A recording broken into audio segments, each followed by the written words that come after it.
Ya pemirsa, langsung kali ini kita akan membahas mengenai peran para relawan dalam ajang Pilkada DKI Jakarta yang sebentar lagi akan kita laksanakan, di mana peran relawan ini cukup penting karena mereka bergerak dengan kemauan sendiri tanpa ada unsur paksaan dari pihak manapun. Iya, dan bersama kita sudah hadir narasumber kita ada Bapak Doni Cahya Rimbawan selaku Ketua Dewan Pertimbangan Partai Golkar DKI Jakarta dan juga Mas Riko Marbun selaku Direktur Eksekutif Lembaga Survei Media Nasional. Dan sebelum bahas lebih lanjut mengenai hal tersebut, kita saksikan dulu paket berita berikut ini. Warga DKI Jakarta dalam hitungan hari akan menentukan kembali gubernur dan wakil gubernur periode 2017-2022.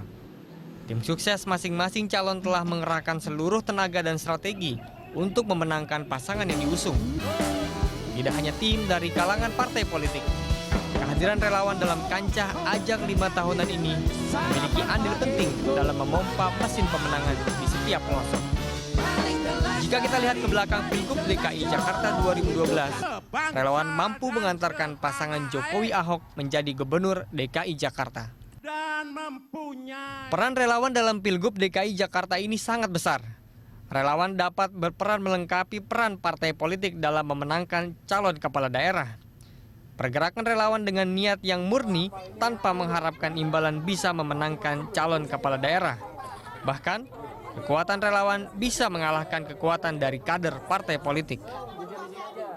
Relawan juga dipercaya mampu menggerakkan pemilih dengan melakukan kampanye-kampanye kreatif untuk menarik simpati. Selain di dunia nyata, relawan juga bertarung di dunia maya dengan menggunakan teknologi melakukan kampanye secara kreatif. Selain itu, karakter relawan yang militan dan konsisten dinilai merupakan poin lebih bagi calon kepala daerah untuk bisa memenangkan ajang pilkada. Tim Liputan, Berita 1.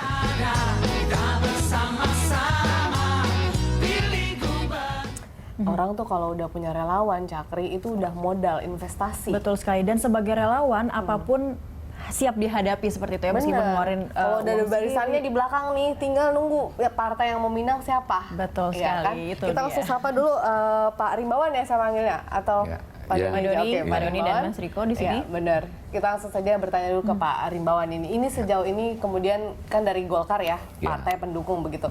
Bagaimana sih caranya kemudian memanage antara keinginan relawan dan juga partai politik ini Pak? Apalagi kan kita tahu relawan itu selalu bergerak dengan inisiatif sendiri juga, tapi partai juga kan pasti punya agenda Ya. terkait dengan calon yang diusung. Ya, Golkar ini kan kemarin dengan cara yang sudah baku ya, Ya. yaitu memakai struktur Golkar, yaitu kalau di bawah ada pimpinan kecamatan dan pimpinan kelurahan, PK atau PL. Iya. Cuman nampaknya kalau untuk di daerah Jakarta selama ini kami memandang kurang efektif. Kenapa? Karena memang di Golkar DKI ini anggota DPRD-nya hanya 9. Dan memang paling sulit sesungguhnya Golkar itu memenangkan pertarungan demi pertarungan di setiap pemilu itu di DKI. Bahwa Golkar secara nasional itu nomor 2 betul.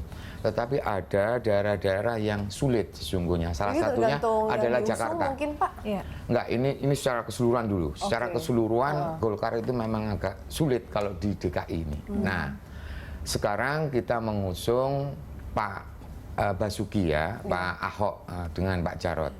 Nah, kenapa kita mengusung itu? Karena berdasarkan survei. Iya. Nah, survei ke apa yang diinginkan rakyat itulah yang akan disuarakan Golkar sehingga kita menjadi salah satu partai pendukung. Nah, untuk mewujudkan itu kita harus membentuk 13.023 istilah di sini relawan ya, tapi kalau kita itu kader. Oke. Nah, 13.023 kader untuk mengawasi di setiap TPS di seluruh Jakarta. Artinya semua di bawah kontrol partai. Iya, betul. Oke. Di bawah kontrol Partai Dan Golkar. tadi kalau Bapak DKI. menyebutkan relawan ini juga bisa akhirnya nanti akan menjurus ke kader juga untuk sebuah partai untuk hal ini untuk Golkar sendiri seperti itu. Ya, begini, karena kebetulan yang di dalam Pilkada Jakarta sekarang ini itu kan ada beberapa partai ya, Golkar, PDI, Nasdem, Hanura. Nah, kita sekarang memang kerja bareng. Yang dimaksud kader dan relawan di dalam saksi TPS itu kita melibatkan dari beberapa partai, tetapi yang terbanyak memang dari kader Golkar. Dari kader Golkar. Iya. Artinya ada di luar itu sebenarnya ya, Pak Rimbawan. Itu bagaimana tuh koordinasi dengan relawan lain?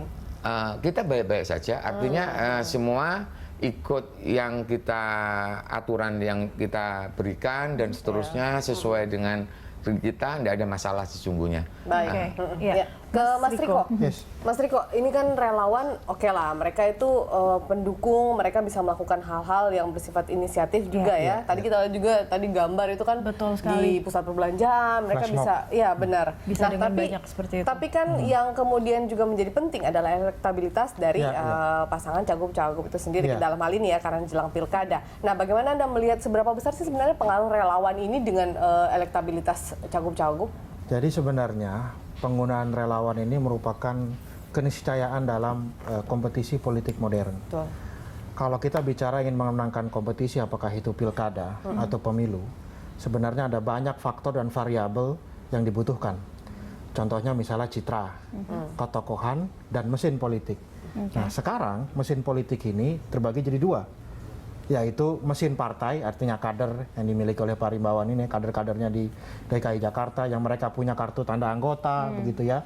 Kemudian berjanji untuk menjadi anggota kader, menjadi anggota partai tertentu, dan dia artinya berjalan bersama dengan partai itu. Tetapi seiring dengan bertambahnya zaman ya, sekarang ini muncul generasi baru.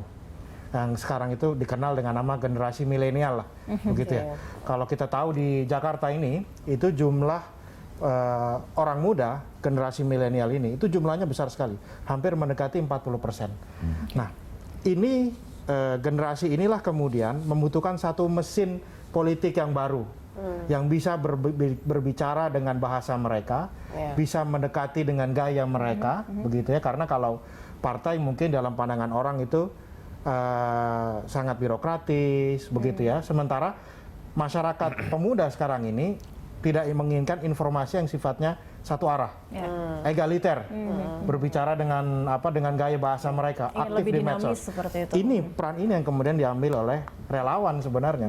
Makanya semua berlomba-lomba membentuk relawan karena mereka sadar akan kebutuhan itu. Tapi siapa sih sebenarnya mereka relawan ini? Apakah di luar dari tadi kader dari kepartaian? Apakah kita yang hanya saya mengidolakan tokoh ini, saya suka dan saya mendukung, dan saya membentuk komunitas, itu sudah bisa disebut relawan kah atau seperti apa sebenarnya yang bisa dikatakan dia itu sudah menjadi relawan salah satu pasangan seperti itu, mungkin pasangan calon? Sebenarnya yang dibutuhkan pertama kali itu adalah figur atau tokoh seperti apa sih yang ingin berkompetisi.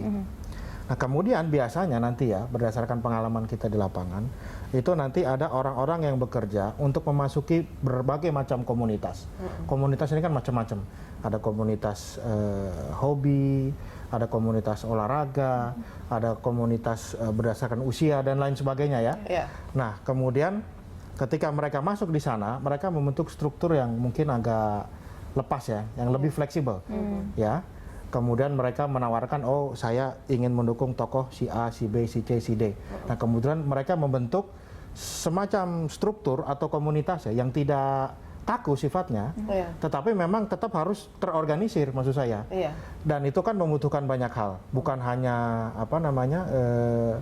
bukan hanya biaya saja gitu ya, tetapi juga membutuhkan misalnya diskusi yang berkelanjutan dan lain sebagainya. Jadi tetap saja pembentukan relawan itu sesuatu yang diinisiasi. Dan relawan ini artinya bisa langgeng terus, begitu seperti dalam kasus misalnya, contoh misalnya kita lihat relawannya Pak Jokowi begitu ya.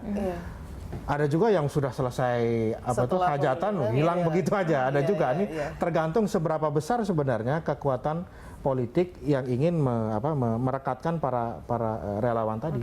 Kalau ada yang awalnya relawan di salah satu tokoh atau pasangan lalu pindah ke yang lain, itu kita tidak bisa menyebutkan itu relawan atau ada pergeseran? Nah, ada yang mereka ini uniknya generasi milenial ini begini, nggak bisa didikte mereka. Jadi tidak bisa didikte. Jadi ini sangat sangat fluid ya. Tetapi kelebihan dari relawan ini adalah satu yang jelas mereka memang bukan tenaga profesional begitu ya. tentu butuh transportasi dan lain sebagainya, tetapi mereka akan all out memberikan apa yang mereka punya kalau mereka memang yakin bahwa ini adalah figur yang pantas mereka dukung, begitu maksud saya. Jadi mereka Nanti, akan all sorry out. saya potong, tergantung kekuatan figurnya juga.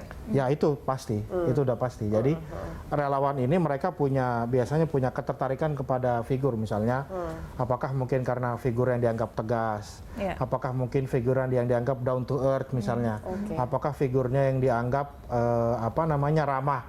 Nah itu masing-masing punya fansnya masing-masing lah, kurang lebih begitu. Tapi kalau Mas Riko melihat untuk generasi milenial kali ini, apa sih yang keistimewaan yang dimiliki seorang figur itu yang mudah menjadi magnet mereka? Kolokial ya istilahnya Kemampuan mereka ya kemampuan untuk berbaur lah.